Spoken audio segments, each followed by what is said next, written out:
नमस्ते प्रणाम। मेरे यूट्यूब चैनल पे आप लोग का स्वागत है। और देखिए इस समय गैस के लिए बहुत दिक्कत हो रहा है।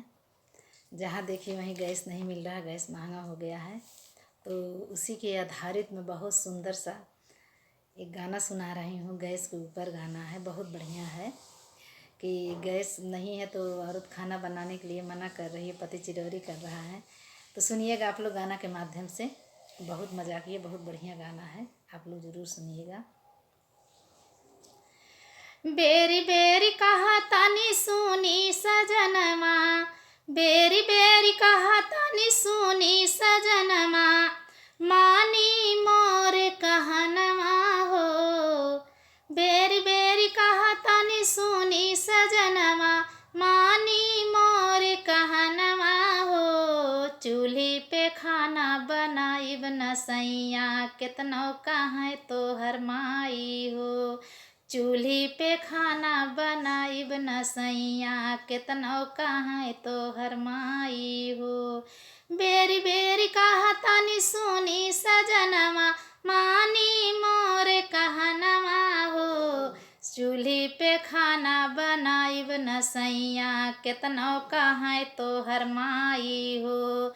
चूल्ही पे खाना बनाइब न सैया, केतनो कहाँ तोहर माई हो। तो देखा कैसे पति समझावत बा पत्नी के खाना बनावे खातिर। सुनिए आप लोग गाना के माध्यम से। अरे भोरवे से लाइन लगाई के रहली, तबो न मिलल सिलेंडर हो। भोरवे से लाइन लगाए रानी रहली, तबो न मिलल सिलेंडर हो। बेरी बेरी कहा तानी सुनी सजनिया, बेरी बेरी कहा तानी सुनी सजनिया, मानी मोर कहनवा हो। चूल्ही पे खाना बनावाए रनिया, गैस बहुत महंगाइल हो। चूल्ही पे खाना बनावाए रनिया, गैस बहुत महंगाइल हो।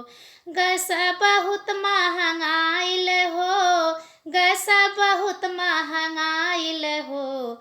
चूल्ही पे खाना बनावाए रनिया, गैस बहुत महंगाइल हो।